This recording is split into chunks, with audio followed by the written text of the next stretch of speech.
Okay, तो lecture number 14 पढ़ लेते हैं। और ये वाला खैर आसान सा लेक्चर है, इसमें कोई इतना ज़्यादा इशू आप लोगों को नहीं होगा। सो वायरल डिजीज़ टॉपिक हमने शुरू किया है और इस टॉपिक में आप लोगों ने सबसे पहले हेपेटाइटिस के बारे में डिस्कस किया। इसके साथ साथ आप लोगों ने पोलियो के बारे में डिस्कशन की है और पोलियो के बाद आप लोगों ने डिस्कशन कुछ की है हर्पीस सिम्प्लेक्स वायरस के बारे में। एक डिजीज़ प्लांट से भी हम पिक करके उसको डिस्कस कर लेते हैं। सो सिंपल सा आइडिया है। फिर लिमिटेशंस ऑफ फ्लो वायरस पढ़ते हैं और बस ये ख़त्म हो जाएगा। फिर ये वाला लेक्चर तो जल्दी हो जाएगा। अच्छा, सबसे पहला तो आप लोग देख ले, कॉटन लीफ कर्ल डिजीज़ है। तो नाम से ही पता चलता है कि ये कौन से प्लांट का डिजीज़ होगा, कॉटन का होगा। इसमें क्या होगा, लीव्स जो है वो कर्ली हो जाएंगे, लीव्स कप शेप हो जाएंगे। तो बस चलो पता चल गया आप लोगों को। वायरोलॉजी चैप्टर हम पढ़ रहे हैं तो आप बोल सकते हैं कि ये वायरस की वजह से होगा। सो सबसे पहला point, so cotton leaf curl disease is serious disease of cotton. वो तो खैर सबको पता है, नाम के अंदर ही लिखा है कि ये कॉटन का एक प्रॉब्लम होता है। ये किस चीज़ की वजह से काज होता है, तो आप लोग बोलेंगे वायरोलॉजी चैप्टर पढ़ रहे हैं तो वायरस की वजह से काज होता है। लेकिन इसका जो वायरस है, जिस फैमिली के साथ, जिस ग्रुप के साथ बिलोंग करता है, उसको हम बोलते हैं बिगोमो वायरस। बिगोमो वायरस आप बोलेंगे कि इस वायरस के ग्रुप का नाम होता है।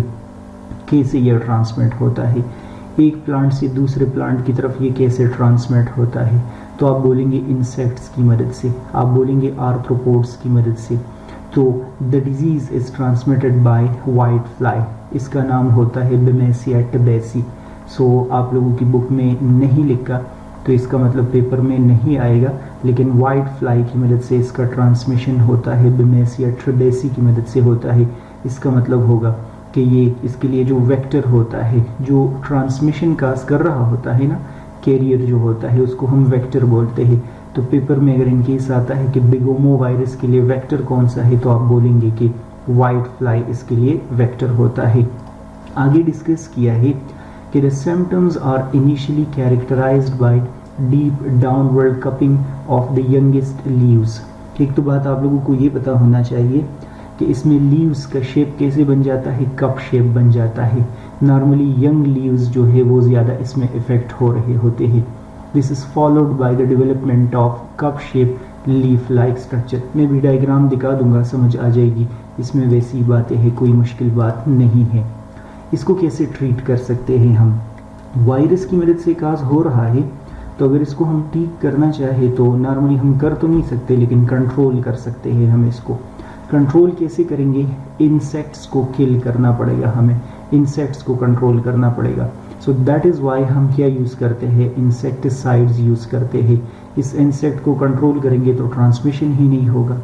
पेपर में वैसे इससे मुश्किल कुछ क्वेश्चन नहीं आएगा। ये आप लोगों को लीव्स नज़र आ रहे हैं, मुश्किल तब आएगा जब आप लोग इसके अंदर ये 2-3 पॉइंट्स मिस कर दे। एक तो ये जो आप लोग इसका एब्रिवेशन है ये देख ले, CLCUD, ये पता होना चाहिए आप लोगों को। वहाँ पर फिर बंदा सोच रहा होता है पता नहीं ये क्या है। बिगोमो वायरस बात आप लोग हाईलाइट कर दे और इसके साथ साथ वाइट फ्लाई बात जो है ये हाईलाइट कर दे। 3 बातें हाईलाइट कर ले, यही 3 बातें पेपर में आ सकती हैं।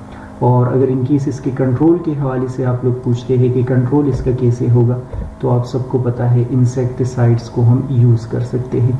तो मेरे ख्याल में कि यही पता हो तो और इसमें कोई मुश्किल बात नहीं है। आगे बढ़ते हैं और एक छोटा सा टॉपिक डिस्कस कर लेते हैं। ये वैसे जनरल सा टॉपिक है, कहीं और से आप लोग ना पढ़े, लेकिन पता होना चाहिए। Like economic losses due to viral infection, क्यों कैसे हमें नुकसान हो रहा है इस वायरस की वजह से। कहीं और से पढ़ने की इस वजह से ज़रूरत नहीं है, क्योंकि ये बहुत लंबे लंबे बड़े बड़े एसेज आपके सामने निकल आएंगे। तो वायरस की वजह से हमें जो इकोनॉमिक्स में लॉस हो रहा है, मैं बस सिर्फ और सिर्फ रीड कर लेता हूँ। कोविड-19 के बारे में लिखा है कि is considered as most significant threat since world war II and greatest global health disaster of the century.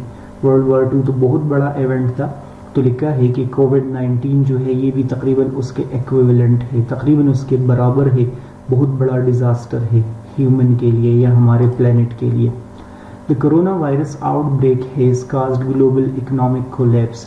इसकी वजह से हमारी जो इकॉनमी है, अभी थोड़ी देर बाद वो आपको नंबर भी बताएंगे कि वो इंतहाई ज़्यादा डिस्टर्ब हो गई है।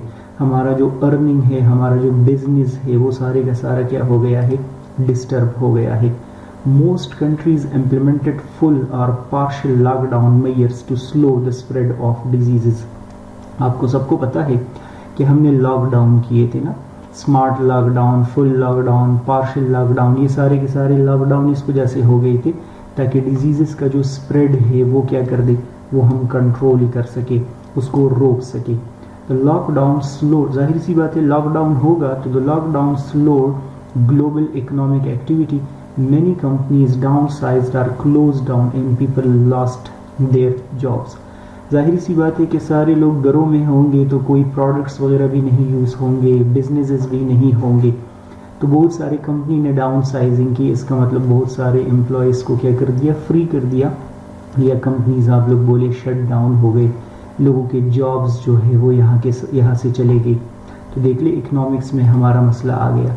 Service providers, manufacturers, agriculture, food industry, education, हर एक इंडस्ट्री के ऊपर असर आ गया।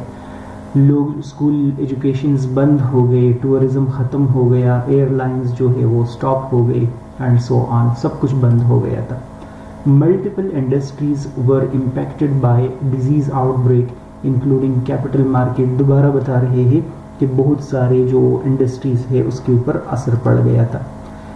ये इसने हमारा जो ग्रॉस डोमेस्टिक प्रोडक्ट है, जीडीपी, जो कंट्री का अर्निंग होता है, पैसे कमाना होता है, उसको नेगेटिवली इम्पैक्ट कर दिया, क्योंकि आप किसी को कुछ दे ही नहीं रहे, इंपोर्ट एक्सपोर्ट नहीं हो रहा, तो इस वजह से आपका अर्निंग पावर जो है वो कम हो गया।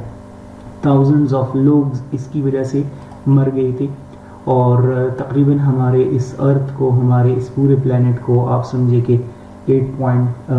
8.5 ट्रिलियन डॉलर का नुकसान हो गया।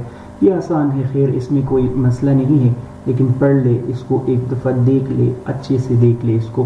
कल को आप लोगों को CSS PMS में ऐसे आएगा तो उसमें यही अल्फाज आप लोगों को यूज़ करने पड़ेंगे। तो इस वजह से बेहतर है कि अभी इसको थोड़ा बहुत आइडिया आप लोगों को हो, ठीक है। सो ये पढ़ना पड़ेगा आप लोगों को। आखिरी टॉपिक है और लिमिटेशंस ऑफ फ्लू वैक्सीन। ये वैसे मैंने आप लोगों के साथ डिस्कस भी किया है आगे पीछे, जब हम RNA वायरस की बात कर रहे थे। फ्लू वायरस भी RNA वायरस होता है। सो एक दो बातें डिस्कस की है, वो मैं यहाँ समझा देता हूँ। लिखा है कि although we can often refers the causative agent of cold as the cold virus, there are actually more than 200 viruses that can cause cold। नज़ला ज़ुकाम की बात कर रहे हैं कि अक्सर तो हम बोलते हैं कि कोल्ड वायरस की वजह से होता है, लेकिन एक वायरस नहीं है, 200 से ज़्यादा वायरसेस नज़ला ज़ुकाम काज करते हैं। अच्छा, बहुत सारे लोग ऐसे भी हैं जो नज़ला ज़ुकाम को कंट्रोल करने के लिए, कोल्ड को, फ्लू को कंट्रोल करने के लिए एंटीबायोटिक्स लेते हैं। You need to remember that is completely incorrect, गलत है ये, क्योंकि ये तो वायरस की वजह से काज होता है, तो आप एंटीबायोटिक्स क्यों ले रहे हैं। Developing vaccine against the infection is not practical. लिखा है कि फ्लू को कंट्रोल करने के लिए, नज़ला ज़ुकाम को कंट्रोल करने के लिए वैक्सीन हमारे लिए मसला है, नॉट प्रैक्टिकल। हम नहीं बना सकते, हम अभी तक इसको कम्प्लीटली, इस फ्लू को एलिमिनेट नहीं कर पाए, हम नहीं हटा सकते इसको। क्यों? इस वजह से हम नहीं हटा सकते इसको, in addition to constantly evolving strain of flu virus और body immune response change over time. लिखा है क्योंकि एक तो हम वैक्सीन इस वजह से नहीं बना सकते क्योंकि फ्लू वायरस जो है वो क्या कर रहा है, कॉन्स्टेंटली इवॉल्व हो रहा है, कॉन्स्टेंटली चेंज हो रहा है। मैंने एक दफ़ा आप लोगों को 2 लेक्चर्स के अंदर बोला होगा कि RNA वायरसेस को कंट्रोल करना इस वजह से मुश्किल होता है क्योंकि उसमें म्यूटेशन रेट बहुत ज़्यादा होता है, वो जल्दी जल्दी चेंज होते हैं। आप लोग देखिए ना कि ये वायरस आज इस साल आ गया, इसके अगेंस्ट आप वैक्सीन बना देंगे, लेकिन नेक्स्ट सीज़न में, नेक्स्ट विंटर्स में जो वायरस आएगा वो नया वायरस होगा, उसके अगेंस्ट आपको दोबारा वैक्सीन बनाने पड़ेंगे। हर साल, हर सीज़न में आपको वायरस स्टडी करना पड़ेगा और उस वायरस के अगेंस्ट आपको क्या बनाना पड़ेगा, वैक्सीन बनाना पड़ेगा। ये इस वजह से है क्योंकि असल में वायरस मुसलसल इवॉल्व हो रहा है, मुसलसल अपने आप को चेंज कर रहा है। Taken together these two factors essentially renders the previous year vaccination useless against new strains। एक तो बना नहीं सकते, प्रॉब्लम है, और दूसरा ये है कि कॉन्स्टेंटली वायरस इवॉल्व हो रहा है, सो लास्ट ईयर के वैक्सीन्स जो है वो कंट्रोल करना थोड़ा सा मुश्किल होता है। सो आसान है, लेकिन इस वाले टॉपिक के अंदर जो आइडिया है वो यही है कि आरएनए वायरसेस को कंट्रोल करना मुश्किल है हमारे लिए। सो बस इसके बाद नेक्स्ट लास्ट टॉपिक होगा और ये ख़त्म हो गया। बाकी नेक्स्ट वीडियो आप लोग देख ले लेक्चर, तो बस ये चैप्टर ख़त्म हो जाएगा। गुड बाय, अल्लाह हाफिज़।